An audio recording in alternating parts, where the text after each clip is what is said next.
Bonjour à tous et bienvenue sur Éducation Finance pour une très grosse vidéo puisqu'aujourd'hui on va parler de private equity, c'est-à-dire d'investir dans des sociétés qui ne sont pas cotées en bourse. Historiquement, le private equity a été très lucratif pour les investisseurs. En France, ces 15 dernières années, le private equity affiche une performance annuelle moyenne de 12,20%, contre seulement 5,10% par an pour un placement dans les actions cotées du CAC 40. Et ça, ce n'est encore rien par rapport aux performances stratosphériques des géants du private equity à l'échelle mondiale. KKR, le numéro 2 mondial, affirme avoir réalisé un retour sur investissement de 26% par an pour ses clients sur les 50 dernières années. Une performance littéralement incroyable, très largement supérieure à celle du S&P 500 et qui fait même mieux que le légendaire Warren Buffett. Chez un autre géant du private equity, c'est 24% de performance par an chez Apollo, 17% par an chez Carlyle ou encore 19% annuel chez EQT, le plus gros acteur du private equity en Europe. Des chiffres impressionnants et largement supérieurs aux performances d'un investissement en bourse. Dans ces conditions, qui ne voudrait pas investir en private equity ? Mais encore faut-il savoir exactement comment fonctionne ce marché et comment y avoir accès. Puisque, on le verra, le private equity et la bourse sont deux choses très différentes. Le sujet étant très vaste, j'ai décidé de le traiter sur deux vidéos distinctes. Aujourd'hui, on va définir clairement ce qu'est le private equity, je vous donnerai un exemple d'investissement chiffré et je vous montrerai comment investir concrètement. Est-ce qu'on contacte les fonds en direct? Est-ce qu'on passe par son banquier, par des plateformes spécialisées, etc. Et dans la prochaine vidéo, on creusera les performances historiques et on cherchera à comprendre quel est le niveau de risque associé à ce niveau de performance. Et croyez-moi, on aura quelques belles surprises. Et croyez-moi aussi, je vous donnerai des informations que personne d'autre ne vous partagera sur YouTube. Mais commençons tout de suite. Je vous propose aujourd'hui un voyage que je vais m'efforcer de rendre le plus confortable possible dans le monde fabuleux de l'investissement en société non cotée. Alors n'oubliez pas de vous abonner à la chaîne et c'est parti.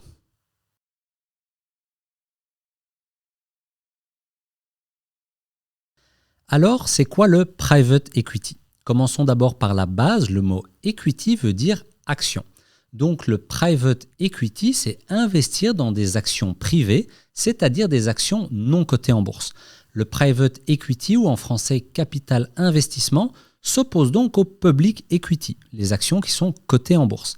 Le private equity, c'est une industrie qui pèse plusieurs milliers de milliards de dollars et qui fonctionne systématiquement par le biais de fonds de private equity. C'est de ça dont on parle, de ces fonds de private equity, parfois gigantesques, qui réalisent des transactions de tout type et de toute taille partout dans le monde. Ça peut aller du rachat d'une PME locale pour quelques millions d'euros au rachat d'une société mature de grande taille, comme par exemple le rachat du réseau de téléphonie fixe de Telecom Italia par le géant américain du private equity KKR pour plus de 20 milliards d'euros. Mais quelle que soit la taille de l'opération, il s'agit toujours d'une opération de nature financière dont le but est de revendre l'investissement quelques années plus tard avec une belle plus-value.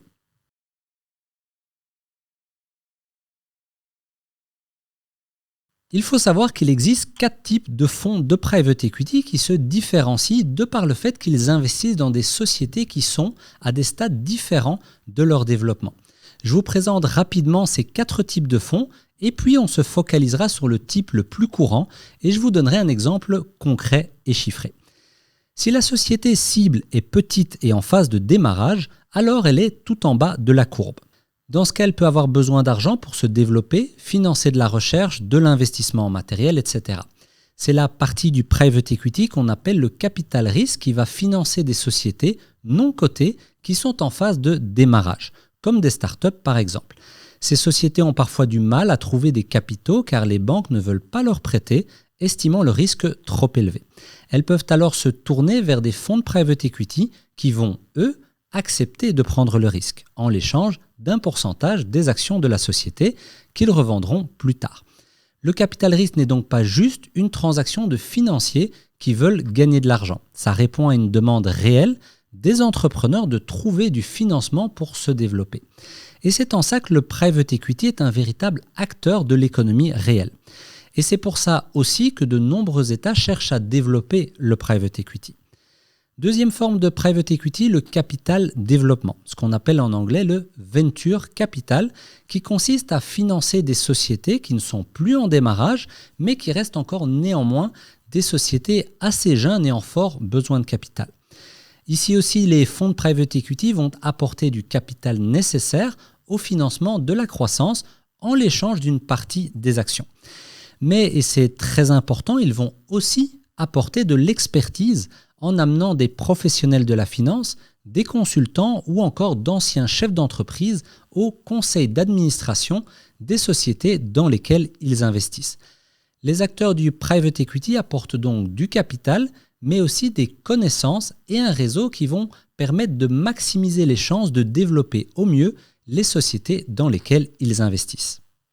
Troisième cas de figure, on parle cette fois de sociétés vraiment matures qui peuvent parfois valoir plusieurs milliards d'euros et dont les actionnaires actuels veulent vendre leur part. C'est ce qu'on appelle les transactions de capital transmission ou en anglais de buyout. Les fonds de private equity s'intéressent ici à des sociétés matures dont ils rachètent 100% des actions dans l'idée non plus tellement de financer leur croissance, mais plutôt d'optimiser leurs résultats et de les revendre en plus-value quelques années plus tard. Comme on est ici sur des sociétés matures et stables, les opérations de capital transmission peuvent et seront généralement financées à l'aide de crédits bancaires. On en reparlera car c'est un aspect fondamental des transactions de buyout. Ce type d'opération répond à la volonté des actionnaires actuels de revendre leur part de leur société. Quatrième et dernier type de private equity, le capital retournement ou en anglais distressed, c'est-à-dire le rachat de sociétés au bord de la faillite pour essayer de les redresser avant qu'il ne soit trop tard. Voilà les 4 grands types de private equity. Mais soyons pragmatiques, la majorité des sommes investies en private equity va dans des opérations de buyout, capital transmission, ici en bleu foncé, et dans une moindre mesure de venture capital, capital développement, ici en bleu clair. Je vous propose d'illustrer tout ça par un exemple de fonds de buyout, puisque c'est le type de fonds le plus répandu.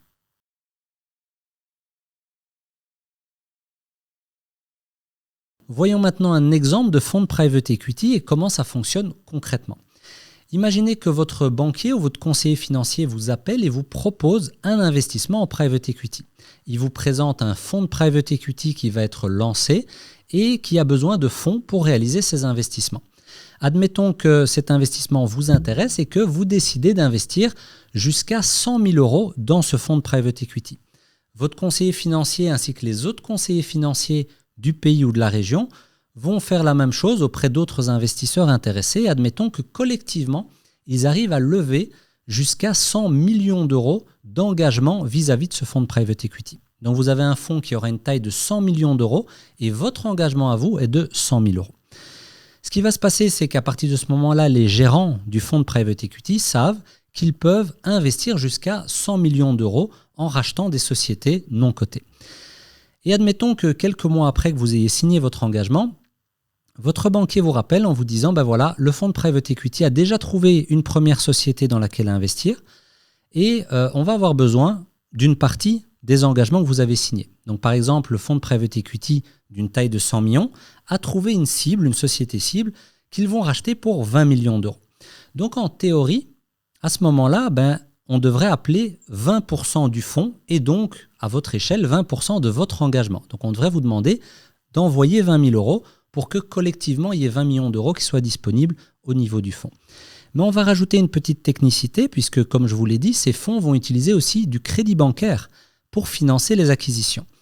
Donc imaginons que cette acquisition de 20 millions d'euros soit en fait financée par 15 millions d'euros d'engagement des investisseurs et par 5 millions d'euros par du crédit bancaire qui ensemble font les 20 millions d'euros qu'ils doivent payer aux vendeurs de la société. Donc en réalité, à votre échelle, on ne va pas vous appeler 20 000 euros, on va vous appeler 15 000 euros de votre engagement de 100 000. D'accord ? Et donc vous allez en fait collaborer à l'acquisition de cette société. Et ainsi de suite, peut-être que 6 mois plus tard, 1 an plus tard, vous allez à nouveau avoir un appel de fonds et vous allez continuer à mettre des sommes à disposition jusqu'au maximum de 100 000 pour lequel vous vous êtes engagé. Donc au niveau du fonds, ce qui va se passer, c'est que les gérants du fonds de private equity vont acheter différentes sociétés au fur et à mesure du temps. Et idem, quelques années plus tard, puisque le fonds de private equity a une durée généralement de 8 à 10 ans, lorsqu'on va s'approcher de l'échéance du fonds, ils vont commencer à vendre les sociétés qu'ils ont rachetées.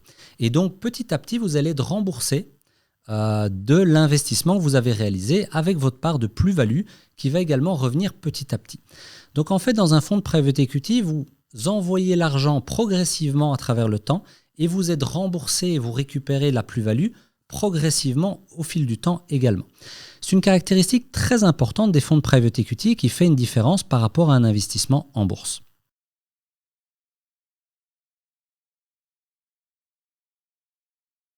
Maintenant, regardons un petit peu ce qui se passe en termes de rendement et l'impact du crédit bancaire sur votre performance, puisqu'en fait, on va ici voir directement l'impact de l'effet de levier sur la performance d'un fonds de private equity et sur la performance de votre investissement dans ce fonds. Imaginons que la société qu'ils ont achetée pour 20 millions d'euros, eh bien quelques années plus tard, ils la revendent pour 30 millions d'euros. Donc ils ont réalisé une plus-value de 10 millions d'euros, ce qui par rapport au prix d'achat de 20 millions d'euros représente une plus-value de 50% sur l'opération. Mais vous, à votre niveau, la performance ne va pas être exactement la même, puisque l'opération avait été financée par 15 millions d'euros de fonds propres et 5 millions d'euros de crédit bancaire. Donc en fait, lorsqu'on revend la société à 30, il faut d'abord rembourser les 5 millions de crédit bancaire, donc il reste 25, et ces 25 peuvent retourner aux investisseurs.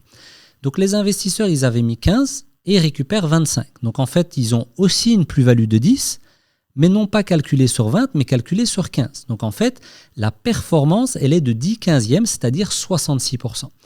Donc en fait, l'opération, fondamentalement, a gagné 50% de valeur, mais grâce à l'utilisation du crédit bancaire, votre investissement à vous et votre performance à vous dans le fonds de private equity, c'est d'avoir mis 15 et récupéré 25, c'est-à-dire d'avoir gagné du 66% sur l'opération. Voilà en gros les caractéristiques principales d'un investissement en private equity: déboursement des fonds au fil du temps, récupération au fil du temps également, utilisation de l'effet de levier qui peut augmenter la performance de vos placements, mais qui augmente aussi le risque de l'investissement. Et entre-temps, au sein du fonds de private equity, les gérants du fonds vont être actifs au niveau du conseil d'administration des sociétés pour apporter de la valeur ajoutée en termes de connaissances, de réseau, de décisions stratégiques. Tout ça pour essayer de maximiser les performances de l'investissement. Je vous propose maintenant de rapidement voir quelques exemples concrets dans la vie réelle d'opérations de private equity.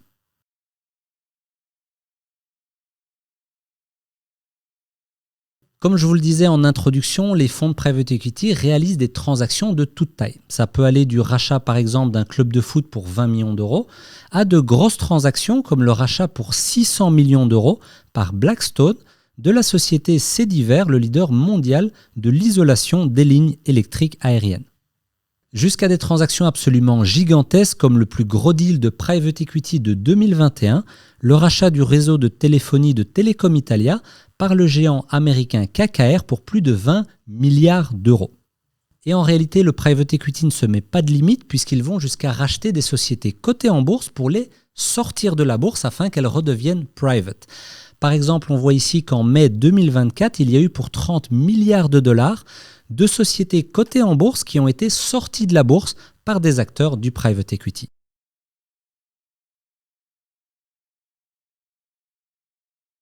Mais maintenant, rentrons un petit peu dans le concret. Qui peut investir en private equity? Puisque en réalité, aujourd'hui, le private equity est encore clairement un marché d'investisseurs institutionnels qui est relativement inaccessible à l'investisseur particulier. Donc aujourd'hui, qui investit en private equity? Ce sont des sociétés d'assurance, des fonds de pension, des fonds souverains ou même des investisseurs particuliers, mais alors très fortunés. Mais on va le voir, le marché commence à se démocratiser et à devenir accessible à l'investisseur particulier et il ne faudra plus attendre longtemps avant que votre banquier ne vous en propose. Ou même qu'on vous en impose, comme c'est par exemple le cas en France dans les contrats d'assurance vie et dans les plans d'épargne retraite français sous gestion.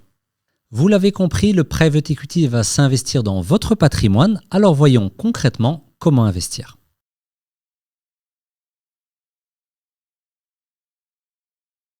Alors concrètement, comment faire pour investir en private equity?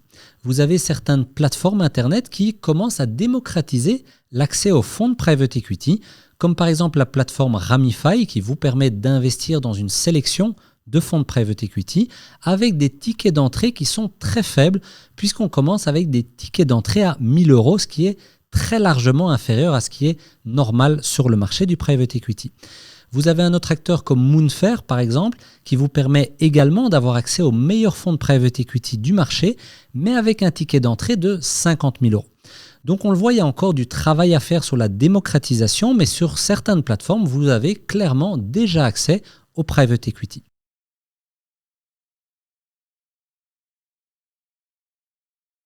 Prenons maintenant un exemple concret sur le marché français du private equity où vous allez retrouver différents types de structures dont la principale est ce qu'on appelle les FCPR, les fonds communs de placement à risque. Vous trouverez aussi d'autres structures de fonds comme par exemple les FCPI ou les FIP qui sont des fonds qui vont vous permettre d'investir avec des avantages fiscaux mais qui généralement ont une performance très aléatoire et nettement affaiblie puisque à chaque fois que vous avez un avantage fiscal, vous avez toute une industrie autour qui en réalité se gave en termes de frais et qui vient en fait annuler complètement l'avantage fiscal que vous aviez. Focalisons-nous sur un fonds FCPR de LBO France qui est un des acteurs du private equity en France, notamment aux côtés d'Euraseo ou d'Ardian par exemple. Prenons l'exemple du fonds FCPR Whitecaps Sélection 3 de LBO France. Le FCPR, fonds commun de placement à risque Whitecaps Sélection 3, est un véhicule de placement conçu pour investir principalement dans des titres de sociétés non cotés. Votre argent est bloqué pendant une durée de 8 années à compter du dernier jour de la période de souscription, pouvant aller jusqu'à 10 ans si la société de gestion décide de proroger le terme du fonds de 2 ans, entre parenthèses, 2 périodes successives de 1 an. On voit également qu'en termes d'actifs dans lesquels le fonds va investir, eh bien, ce sont des prises de participation, principalement majoritaires, dans des petites et moyennes entreprises et entreprises de taille intermédiaire non cotées en bourse. La taille de ces transactions sera entre 10 millions et 1 milliard d'euros et géographiquement, les sociétés rachetées se trouveront majoritairement en France ou accessoirement dans l'Union européenne. Autre aspect intéressant à regarder, c'est le niveau des frais qui est prélevé par LBO France sur son fonds de private equity. On voit que vous avez un droit d'entrée de 0,50% et puis des frais récurrents de gestion et de fonctionnement qui sont des frais annuels compris entre 2,9 et 3,4% de frais par an. En plus de ça, vous avez une commission de surperformance qui est une rémunération de l'investissement de l'équipe de gestion contre réalisation d'une performance. En l'occurrence, ils vont prendre 20% de la plus-value générée par le fonds. Donc on voit qu'en termes de frais, on est très largement au-dessus des niveaux de frais qui sont prélevés au niveau de SICAV d'investissement en actions cotées en bourse et encore plus par rapport aux fonds ETF qui eux ne coûtent généralement entre 0,10 et 0,30% de frais par an.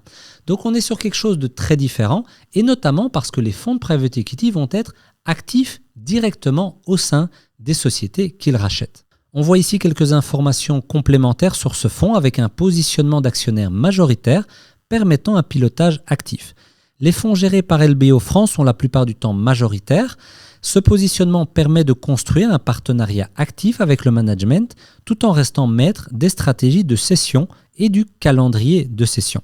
Ensuite, vous avez également un accompagnement des sociétés grâce à une équipe opérationnelle dédiée.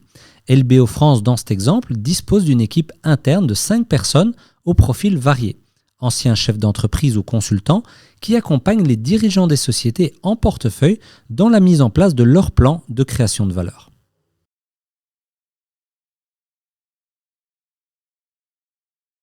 Voilà pour cette introduction au private equity. On ira encore plus loin dans la prochaine vidéo puisque là, on va vraiment creuser la performance historique des fonds de private equity. On verra notamment qu'il y a des différences entre les fonds américains et européens et on verra beaucoup de subtilités, notamment le fait qu'il y a un véritable débat très sérieux sur le calcul de la performance des fonds de private equity.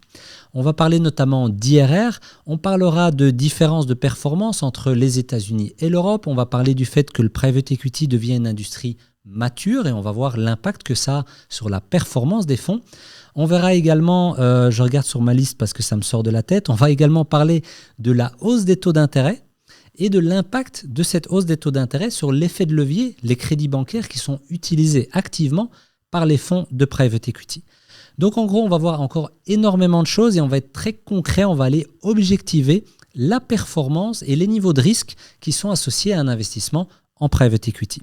Si vous avez aimé cette vidéo, merci de la liker, merci de vous abonner à la chaîne, de partager avec les personnes que vous pensez qui peuvent être intéressées par ce contenu. Et moi, je vous dis au mois prochain pour encore une très grosse vidéo.